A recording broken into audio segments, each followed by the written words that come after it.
नमस्कार मित्रांनो, solid state या 12वीच्या चॅप्टर नंबर 1 मधल्या व्हिडिओ लेक्चर नंबर 5 मध्ये मी पुन्हा एकदा तुम्हा सर्वांचं स्वागत करतो. मित्रांनो, आतापर्यंतच्या सर्व आधीच्या टॉपिक्समध्ये आपण पॅकिंग इफिशियन्सीबद्दल किंवा सॉलिडच्या युनिट सेलबद्दल किंवा क्रिस्टल स्ट्रक्चरबद्दलची वेगवेगळ्या प्रकारची माहिती घेतली होती. आजचा आपला जो टॉपिक आहे तो crystal defects or imperfection. So crystal defects or imperfection या टॉपिकवर आपण आज इथे माहिती घेणार आहोत. सो चला सुरू करूयात. Crystal defect or imperfection. पहिलाच क्वेश्चन आहे आपला की डिफाईन क्रिस्टल डिफेक्ट. मित्रांनो, क्रिस्टल डिफेक्ट्स काय असतात बघूयात. आपण या चॅप्टरच्या सुरुवातीपासून समजून घेत आहोत की आपल्याला ज्या सॉलिडचा अभ्यास करायचा आहे ते सर्व आहेत क्रिस्टलाइन सॉलिड. आणि क्रिस्टलाइन सॉलिडची एक खासियत असते की क्रिस्टलाइन सॉलिडचे जे पार्टिकल असतात, आयदर ॲटम्स असतील, आयन्स असतील किंवा मॉलिक्यूल असतील, त्यांच्यामध्ये एक प्रकारची रेग्युलॅरिटी असते, एक प्रकारचा नियमितपणा असतो लॉंग रेंज ऑफ ऑर्डरपर्यंत. मग समजा हे कुठले तरी पार्टिकल्स आहेत आणि या पार्टिकल्समध्ये एक लॉंग रेंज ऑफ ऑर्डरची रेग्युलॅरिटी आहे. परंतु मित्रांनो, काही कारणामुळे याच्यातला कुठला तरी एक पार्टिकल याच्यातनं नष्ट झाला किंवा या क्रिस्टल स्ट्रक्चरमधनं कुठला तरी एक पार्टिकल गायब झाला, तर तो पार्टिकल जर याच्यातून गायब झाला तर आपण असं म्हणू शकतो की या क्रिस्टल सॉलिडमध्ये आता रेग्युलॅरिटी राहिली नाही. आपल्याला इथे बघायला मिळेल की इथे या ठिकाणी एक प्रकारची व्हॅकन्सी क्रिएट झालेली आहे आणि त्या व्हॅकन्सीमुळे या क्रिस्टल स्ट्रक्चरमध्ये डिसऑर्डर क्रिएट झाली किंवा इरेग्युलॅरिटी क्रिएट झाली. अशा प्रकारचं डिसऑर्डर किंवा अशा प्रकारची इरेग्युलॅरिटी आपल्याला जेव्हा क्रिस्टलाइन सॉलिड्समध्ये बघायला मिळते तेव्हा आपण त्याला क्रिस्टल डिफेक्ट असं म्हणतो. Okay, so what do you mean bye crystal defect? Crystal defect is defined as any disorder or irregularity from perfectly ordered arrangement of constituent particle in crystal is called as crystal imperfection or defect. Disorder किंवा irregularity perfectly order constituent पार्टिकलमधले जर crystalline सॉलिडची आपल्याला दिसली तर आपण त्याला crystal defects म्हणतो. महत्त्वाचा शब्द इरेग्युलॅरिटी किंवा डिसऑर्डर. ओके, सो मला वाटतं तुम्हाला क्रिस्टल डिफेक्ट्स ही कॉन्सेप्ट कळली असेल. आता आपण या क्वेश्चनच्या थोड्या डिटेलमध्ये जाऊयात. बघूयात पुढचा क्वेश्चन.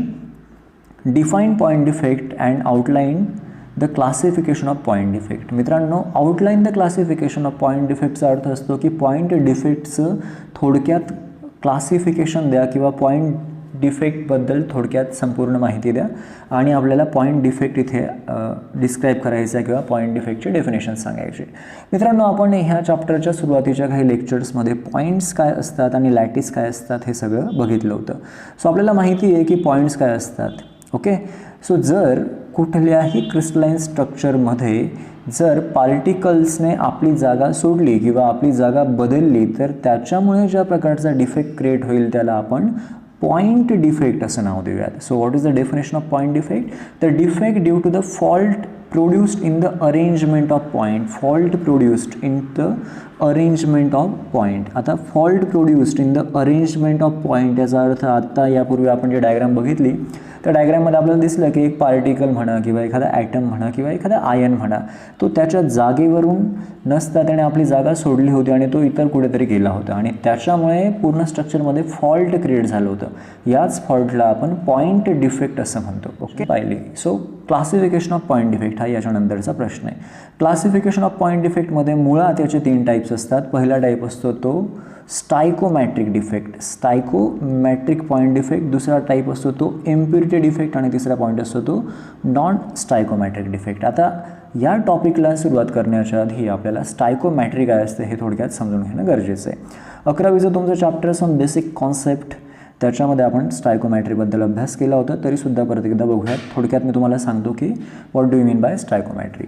समजा मित्रांनो, एखादा मॉलिक्यूल आहे, त्याचं एक्झाम्पल आपण घेऊयात NaCl. या NaClच्या मॉलिक्यूलमध्ये Na एक ॲटम आहे आणि Clचा एक ॲटम आहे. सो इथे स्टायकोमॅट्री आहे 1:1. ओके, जर आपण Ca आणि Cl2 हा मॉलिक्यूल घेतला तर इथे कॅल्शियमचा एक ॲटम आहे आणि क्लोरीनचे 2 ॲटम्स आहेत. सो इथे स्टायकोमॅट्री झाली 1:2. So stoichiometry is nothing but the ratio of particles in the compound. Okay, पार्टिकलचा कंपाऊंडमधला किंवा मॉलिक्यूलमधला जो रेशिओ असतो त्याला आपण स्टायकोमेट्री असं म्हणू शकतो. सो स्टायकोमेट्रिक पॉईंट डिफेक्ट आणि नॉन स्टायकोमेट्रिक पॉईंट डिफेक्टमधला महत्त्वाचा फरक असा असतो की स्टायकोमेट्रिक पॉईंट डिफेक्टमध्ये पार्टिकलची स्टायकोमेट्री म्हणजे रेशिओ बदलत नाही, वेरॅज नॉन स्टायकोमेट्रिक डिफेक्टमध्ये पार्टिकलचा क्रिस्टलमधला रेशिओ बदलतो. आपण डिटेलमध्ये याचा सगळ्यांचा अभ्यास करूयात. स्टायकोमेट्रिक पॉईंट डिफेक्ट्सचा जर आपण थोडं काळजीपूर्वक अभ्यास केला तर आपल्याला दिसेल की त्याच्यात 4 महत्त्वाचे टाईप असतात. पहिला असतो वॅकन्सी डिफेक्ट, दुसरा असतो सेल्फ इंटरस्टिशियल डिफेक्ट, तिसरा असतो शॉर्टकी डिफेक्ट, याचं प्रोनाउन्सिएशन असतं शॉर्टकी डिफेक्ट, आणि चौथा असतो फ्रँकल डिफेक्ट. मित्रांनो, या 4ही डिफेक्टमध्ये पहिले 2 डिफेक्ट जे आपल्याला इथे बघायला मिळतात, ज्याच्यात आपण व्हॅकन्सी डिफेक्ट आणि सेल्फ इंटरस्टिशियल डिफेक्ट म्हणूयात, हे दोघं डिफेक्ट आपल्याला नॉन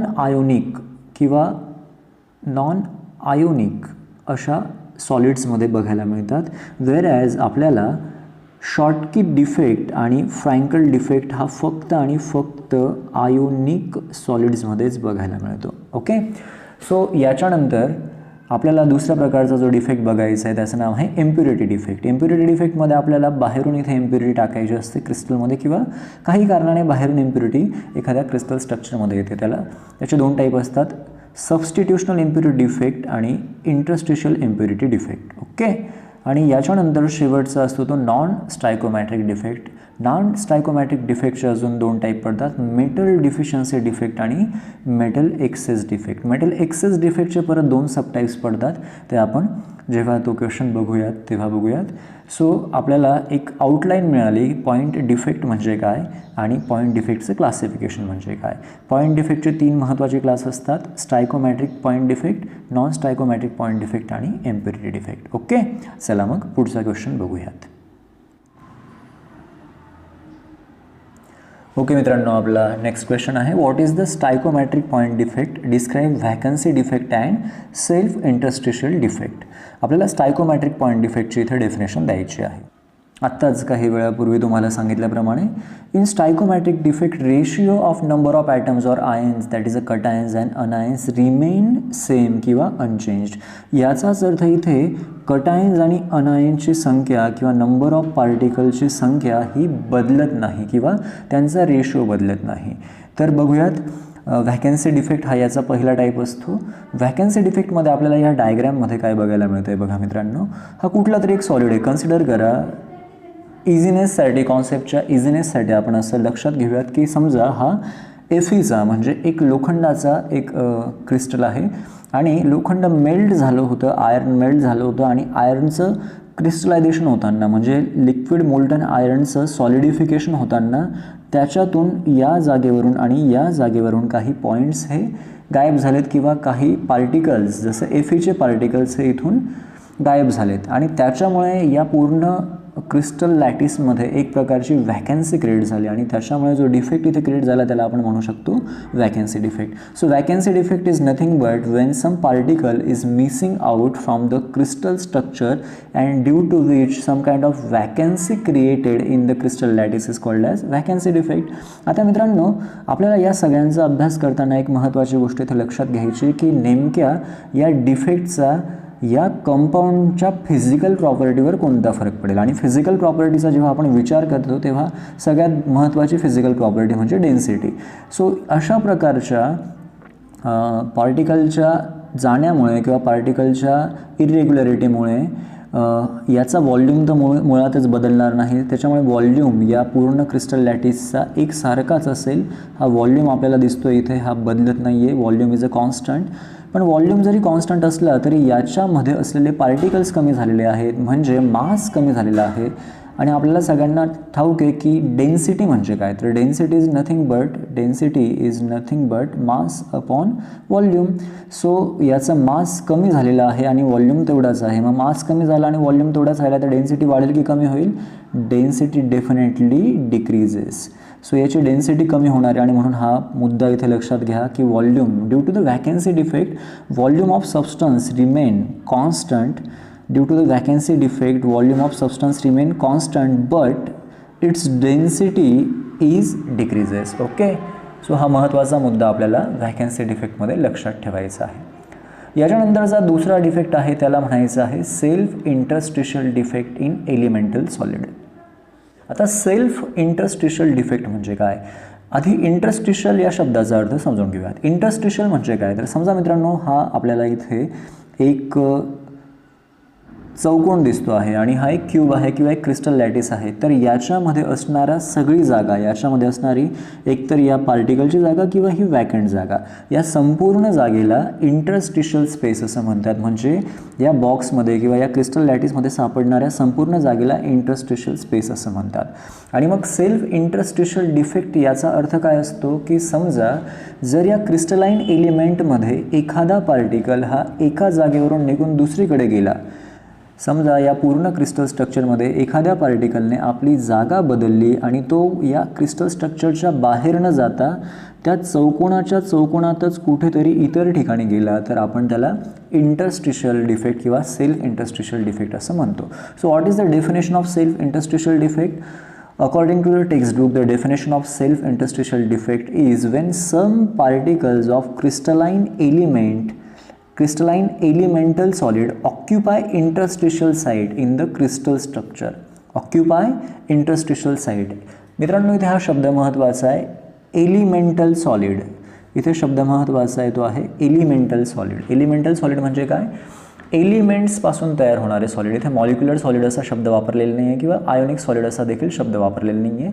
इथे ते एलिमेंटल सॉलिड्स म्हणतायत. जसं की तुम्ही इथे एलिमेंट्सपासून तयार होणारे सॉलिड्स घेऊ शकतात, की जसं की हा क्यूब घेऊ शकतात तुम्ही सोडियमचा किंवा आयर्नचा किंवा क्रोमियमचा, इतर कुठल्या तरी सॉलिड्सचा. ओके मित्रांनो, याचे सुद्धा दोन प्रकार असतात. पहिला असतो सेल्फ इंटरस्टिशियल डिफेक्टमध्ये पहिला प्रकार बघू शकतो आपण. याच्यात काय होतं नेमकं की समजा या क्रिस्टल लॅटिसमध्ये सॉलिडिफिकेशन होताना, लिक्विडपासून क्रिस्टलायझेशन होत असताना हा एक्स्ट्रा पार्टिकल तुम्हाला दिसतोय, हा एक्स्ट्रा पार्टिकल इंटरस्टिशियल स्पेसमध्ये आला किंवा हा दुसरा एक्स्ट्रा पार्टिकल इंटरस्टिशियल स्पेसमध्ये आला. हा पार्टिकल कुठून आला? तर हा पार्टिकल बाहेरून कुठूनही न येता क्रिस्टलायझेशन होताना तो पार्टिकल या इथे अडकून गेलेला आहे. आणि तो पार्टिकल इथे अडकून गेल्यामुळे या पूर्ण क्रिस्टल स्ट्रक्चरमध्ये जो डिफेक्ट क्रिएट झाला, त्या डिफेक्टला तुम्ही इंटरस्टिशियल डिफेक्ट असं म्हणतात. आता याचा थोडासा अभ्यास आपण केला तर आपल्याला एक गोष्ट लक्षात येते की याचा व्हॉल्यूम, या क्रिस्टल स्ट्रक्चरचा व्हॉल्यूम जो आहे तो कॉन्स्टंट आहे. ओके, परंतु याच्यामध्ये इंटरस्टिशियल स्पेसमध्ये एक्स्ट्रा पार्टिकल आल्यामुळे मास म्हणजे वस्तुमान तर वाढतं आहे परंतु व्हॉल्यूम तेवढाच राहतो आहे. याचा अर्थ वजन वाढतं आहे पण आकार तेवढाच आहे. तर डेन्सिटी वाढेल की कमी होईल? तर अशा प्रकारच्या डिफेक्टमुळे ऑब्व्हियसली व्हॉल्यूम कॉन्स्टंट राहील पण डेन्सिटी ही इन्क्रीज होईल. सो आपण इथे बघू शकता डेन्सिटी इज इन्क्रीजेस. ओके, आता याच्यानंतर दुसऱ्या प्रकारचा इंटरस्टिशियल डिफेक्ट आपल्याला कसा बघायला मिळतो? दुसऱ्या प्रकारच्या इंटरस्टिशियल डिफेक्टमध्ये आपल्याला इथून एका रेग्युलर या पूर्ण चौकोनामध्ये किंवा या पूर्ण क्रिस्टल लॅटिसमध्ये इथे एक पार्टिकल होता आणि त्या पार्टिकलने काही कारणाने क्रिस्टलायझेशन होत असताना आपली जागा सोडली आणि या चार पार्टिकलच्या मधली जागा ऑक्युपाय केली. याच्यामुळे झालं काय? याच्यामुळे झालं असं की इथे व्हॅकन्सी क्रिएट झाली, वेअर ॲज इथे इंटरस्टिशियल ॲटम अडकला. मग आता या केसमध्ये झालं काय मित्रांनो? या केसमध्ये टोटल नंबर ऑफ ॲटम्स वाढलेत की कमी झालेत? तर टोटल नंबर ऑफ पार्टिकल्स किंवा ॲटम्स या क्रिस्टल लॅटिसमधले वाढले देखील नाहीत आणि कमी देखील झाले नाहीत. तर ॲटम्सने फक्त आपली जागा बदलली आणि त्याच्यामुळे व्हॅकन्सी आणि इंटरस्टिशियल डिफेक्ट क्रिएट झाला. सो अशा केसमध्ये मास वाढला नाही आणि व्हॉल्यूमसुद्धा वाढला नाही. आणि जर मास पण वाढला नाही आणि व्हॉल्यूम पण वाढला नाही तर डेन्सिटी कशी असेल? तर डेन्सिटी रिमेन कॉन्स्टंट किंवा डेन्सिटी इज अनचेंज्ड असं आपण म्हणू शकतो. सो आपण इथे बघू शकतात की डेन्सिटी डज नॉट चेंज किंवा डेन्सिटी अनचेंज. सो अशा पद्धतीने आपण स्टायकोमॅट्रिक डिफेक्टचे पहिले दोन प्रकार बघितले. पहिल्या दोन डिफेक्टमध्ये पहिला डिफेक्ट होता त्याचा व्हॅकन्सी डिफेक्ट आणि सेकंड डिफेक्ट होता सेल्फ इंटरस्टिशियल डिफेक्ट. ओके मित्रांनो, परत एकदा तुम्हाला सांगतो, लक्षात ठेवा हे दोघंही प्रकारचे डिफेक्ट हे नॉन आयोनिक सॉलिड्ससाठी असतात. या दोघंही प्रकारचे डिफेक्ट हे नॉन आयोनिक सॉलिडसाठी असतात. ओके, नेक्स्ट क्वेश्चन बघूयात.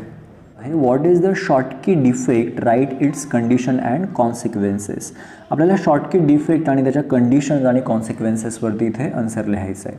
मित्रांनो, शॉर्टकी डिफेक्ट म्हणजे काय? तर स्टायकोमॅटिक डिफेक्टचा तिसरा प्रकार म्हणजे शॉर्टकी डिफेक्ट. आपण थोडीशी डायग्राम एनलार्ज करून बघूयात तेव्हा आपल्याला कळेल की इथे नेमकं काय होतं आहे. मित्रांनो, अशा प्रकारचा शॉर्टकी डिफेक्ट हा नेहमी आयोनिक सॉलिड्समध्ये आपल्याला बघायला मिळतो. So what do you mean by ionic solids? Ionic solids is form by combination of cations and anions. So what is the example ionic solid? जसं की आपण बघतो NaCl. NaClमध्ये काय होतं? Na प्लस असतो आणि Cl काय असतो? Minus. So Na plus Cl minus एकत्र आले आणि त्याच्यापासून जो सॉलिड तयार झाला तो तयार झाला NaCl आणि तो असेल न्यूट्रल. सो हे झालं आयोनिक सॉलिडचं एक्झाम्पल. मित्रांनो, आयोनिक सॉलिडमध्ये होतं काय बघूयात. तर समजा हा एक आयोनिक कंपाऊंड आहे की याच्यामध्ये कटायन्स आणि अनायनची रेग्युलर अरेंजमेंट आपल्याला बघायला मिळते. काही कारणाने या 4 अनायनच्या मध्यभागी असलेला प्लस चार्ज म्हणजे कटायन आणि या 4 कटायनच्या मध्यभागी असलेला मायनस चार्ज म्हणजे अनायन हे दोघं इथून गायब झालेत किंवा इथून ते इतर ठिकाणी कुठेतरी चालले गेलेत. फक्त ते आपल्याला या क्रिस्टल लॅटिसमध्ये बघायला मिळत नाही आहेत. मग याच्यामुळे झालं काय मित्रांनो? एक कटायन गेला आणि एक अनायन गेला. सो एक कटायन गेल्यामुळे आणि एक अनायन गेल्यामुळे आपल्याला इथे एक प्रकारची व्हॅकन्सी बघायला मिळाली. ही व्हॅकन्सी डिफेक्टच आहे, पण हा व्हॅकन्सी डिफेक्ट आपल्याला बघायला मिळतो आहे आयोनिक सॉलिडमध्ये. याच्यामुळे याला म्हणतात शॉर्टकी डिफेक्ट.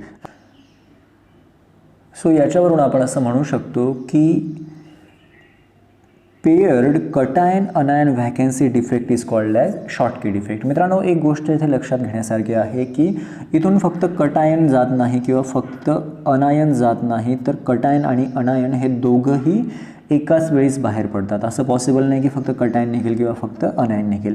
सायमल्टेनियसली कटायन आणि अनायन दोघं इथून बाहेर पडतात. मग अशा प्रकारचा डिफेक्ट आपल्याला जर बघायचा असेल किंवा अशा प्रकारचा डिफेक्ट क्रिस्टलमध्ये एस्टॅब्लिश होण्यासाठी कोणत्या कोणत्या कंडिशन गरजेच्या असतात, तर त्याच्यासाठी ज्या कंडिशन गरजेच्या असतात त्या खाली दिलेल्या आहेत. सगळ्यात पहिली कंडिशन इथे जी असते ती असते की Schottky defect found in ionic compound with high degree of ionic character. आता हाय डिग्री ऑफ आयोनिक कॅरेक्टरचा अर्थ काय असतो? तर 100% आयोनिक कॅरेक्टर असायला हवं.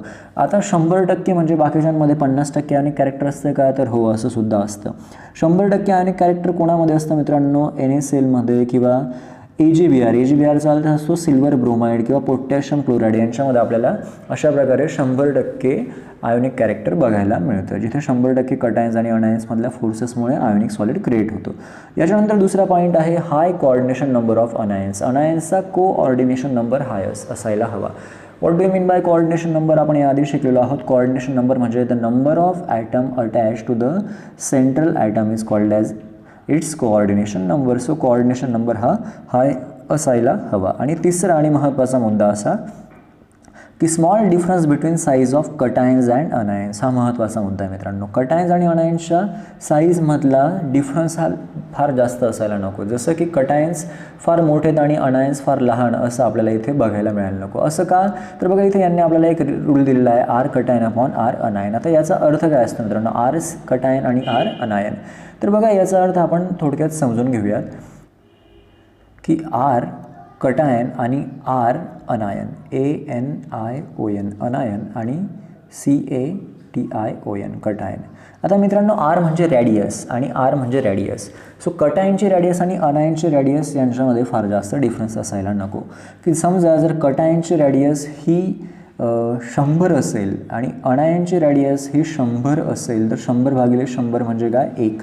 सो याला आपण युनिटी म्हणू शकतो. पण समजा आपल्याला इथे जी साईज होती ती अशा प्रकारे बदलली 50/100. तर आपल्याला इथे आन्सर काय मिळणार आहे? तर 1 न आन्सर मिळता इथे आपल्याला आन्सर मिळणार आहे 0.5. याचा अर्थ काय आहे? कटायन आणि अनायनचा रेशिओ हा युनिटी नाही आहे किंवा युनिटीच्या जवळपास पण नाही, एकाच्या जवळपाससुद्धा तो नाही आहे, एकापेक्षा फार कमी तो झालेला आहे. आणि अशा प्रकारचं जेव्हा आपल्याला आन्सर मिळतो याचा अर्थ कटायन आणि अनायनची साईज ही आयडियल नसते. सो अशा प्रकारच्या आयोनिक सॉलिड्समध्ये आपल्याला शॉर्टकी डिफेक्ट बघायला मिळत नाही. ओके मित्रांनो, शॉर्टकी डिफेक्टमुळे आपल्याला 2 प्रकारचे कॉन्सिक्वेन्सेस इथे बघायला मिळतात. त्यातला पहिला कॉन्सिक्वेन्स जो आहे तो याच्यात आपल्याला प्लस आणि मायनस दोघं चार्जेस इथे गेल्यामुळे टोटल चार्ज एक प्लस गेला एक मायनस गेला म्हणजे टोटल न्यूट्रलिटी तशीच मेंटेन राहिली. ओके, सो इलेक्ट्रिकल न्यूट्रलिटी म्हणजे याच्यावर कुठलाच प्लस चार्ज येणार नाही किंवा कुठलाच मायनस चार्ज येणार नाही, याचा अर्थ याची इलेक्ट्रिकल न्यूट्रलिटी कॉन्स्टंट राहील.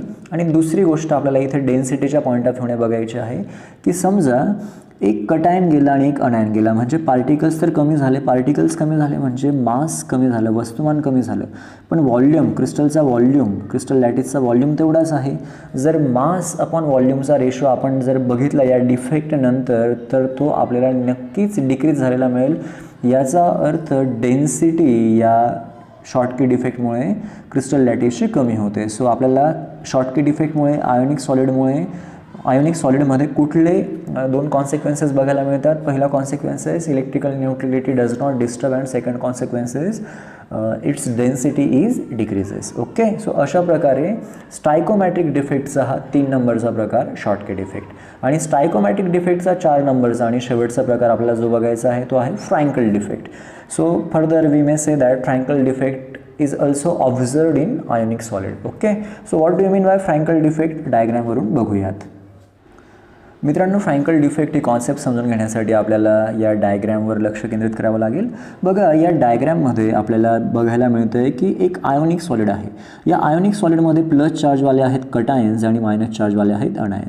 सो इथून आपण बघू शकतात की इथला कटायन इथून निघून या मधल्या जागी इंटरस्टिशियल स्पेसमध्ये अडकलेला आहे आणि इथला कटायन इथून निघून या मधल्या इंटरस्टिशियल स्पेसमध्ये अडकला आहे. असं होतं का मित्रांनो? कारण की आपण बघू शकतात की कटायन इलेक्ट्रॉन लूज केल्यामुळे फॉर्म होतात आणि इलेक्ट्रॉन लूज केल्यामुळे कटायन जेव्हा फॉर्म होतात तेव्हा त्यांची साईज ही कंपॅरेटिव्हली स्मॉल होते. वेरॅज अनायन इलेक्ट्रॉन गेन केल्यामुळे फॉर्म होतात आणि इलेक्ट्रॉन गेन केल्यामुळे अनायनची साईज कंपॅरेटिव्हली लार्ज होते. सो आयोनिक सॉलिड्समध्ये कटायन्स हे जनरली स्मॉलर इन साईज असतात आणि अनायन्स हे लार्जर इन साईज असतात आणि त्याच्यामुळे कटायन्स हे फ्रँकली किंवा हे बऱ्याचदा आपली जागा ही सोडत असतात आणि ते क्रिस्टलच्या इंटरस्टिशियल स्पेसमध्ये आपल्याला आढळतात किंवा सापडत असतात. आणि याच्यामुळे 2 प्रकारच्या गोष्टी घडतात. याच्यामुळे काही ठिकाणी व्हॅकन्सी क्रिएट होते, जसं आपण बघू शकतात की इथे व्हॅकन्सी क्रिएट झालेली आहे, इथे व्हॅकन्सी क्रिएट झालेली आहे आणि काही ठिकाणी इंटरस्टिशियल डिफेक्ट तयार होतात. म्हणजे काही ठिकाणी पार्टिकल्स, क्रिस्टल स्ट्रक्चरमधलेच पार्टिकल मोकळ्या जागेमध्ये दाटीवाटीने घुसलेले आपल्याला बघायला मिळतात. सो याचा अर्थ Frankl defect is a combination of vacancy defect and interstitial defect.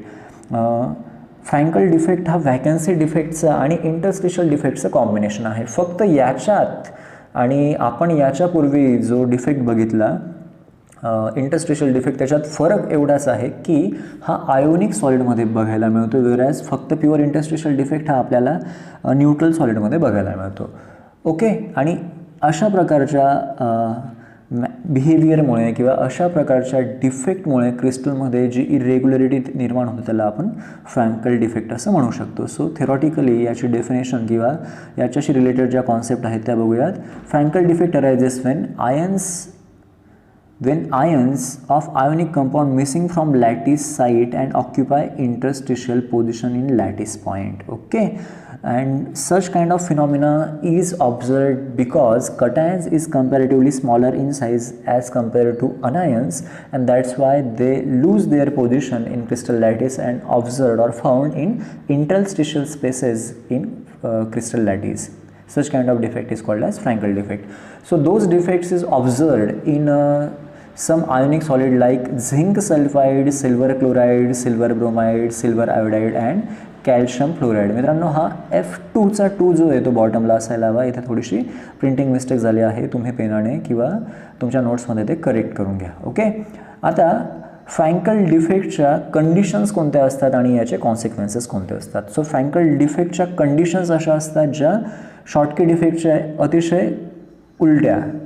Schottky डिफेक्टमध्ये आपण बघितलं की कटायन्स आणि अनायनची साईजमध्ये जास्त डिफरन्स असायला नको, वेरॅज फ्रँकल डिफेक्ट कधी मिळेल मित्रांनो? कॉमन सेन्स आहे, जर कटायनला आपली जागा बदलवायची असेल तर तो अनायन्सपेक्षा फार जास्त लहान असायला हवा. Okay, that's why Frankel defect occur the compounds in which there is a large difference between ionic solids, okay, or large difference between cations and anions. Okay, दुसरी महत्त्वाची गोष्ट की शॉर्टकी डिफेक्टमध्ये कोऑर्डिनेशन नंबर हा लार्ज असणं गरजेचं होतं, वेरॅज Frankl डिफेक्टमध्ये coordination number हा low असणं गरजेचं आहे किंवा कमी असणं गरजेचं आहे.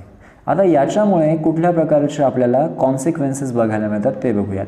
सगळ्यात पहिला कॉन्सिक्वेन्सेस आपल्याला बघायला मिळेल की कटायन्स आणि अनायन्स हे आपली जागा सोडतायत किंवा कटायन्स आपली जागा सोडतायत, परंतु ते क्रिस्टल लॅटिसच्या बाहेर जात नाही आहेत आणि क्रिस्टल लॅटिसच्या बाहेर ते न गेल्यामुळे टोटल नंबर ऑफ प्लस चार्जवाले कटायन्स आणि टोटल नंबर ऑफ मायनस चार्जवाले अनायन्स हे कॉन्स्टंट आहेत, त्यांची संख्या सारखी आहे, त्याच्यामुळे इथे कुठल्याही प्रकारच्या इलेक्ट्रिकल न्यूट्रलिटीला डिस्टर्बन्स होत नाही, म्हणजे क्रिस्टल स्ट्रक्चर हे इलेक्ट्रिकली न्यूट्रल असणार आहे. दुसरी गोष्ट, डेन्सिटी याच्यामध्ये बदलणार नाही, कारण की पार्टिकल एका ठिकाणी जाऊन दुसऱ्या ठिकाणी अडकतो आहे, याचाच अर्थ नंबर ऑफ मास जे आहे किंवा नंबर ऑफ पार्टिकल्स बदलत नाही आहेत, म्हणजे मास जे आहे ते बदलत नाही आहे आणि व्हॉल्यूमसुद्धा कॉन्स्टंट आहे.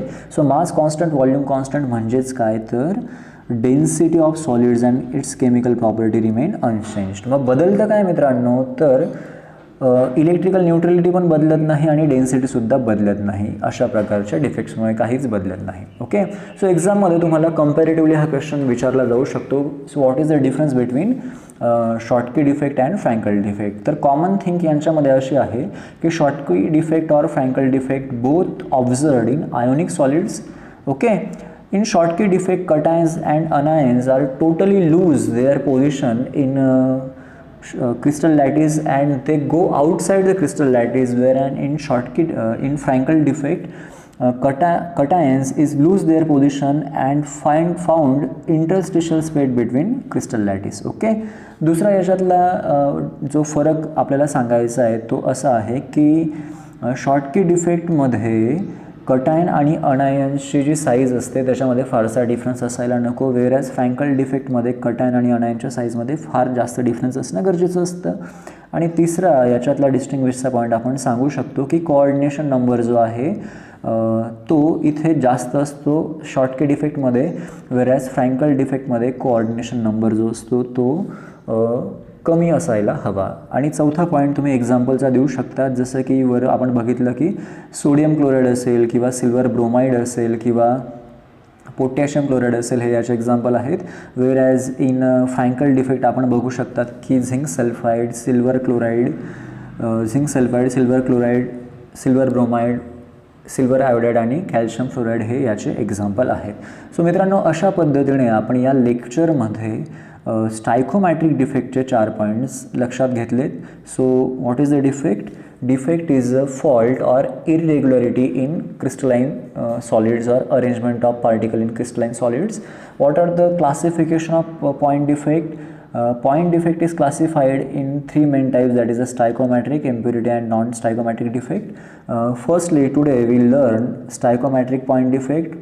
Stoichiometric point defect is further classified in vacancy defect, self-interstitial defect, Schottky defect and Frankel defect.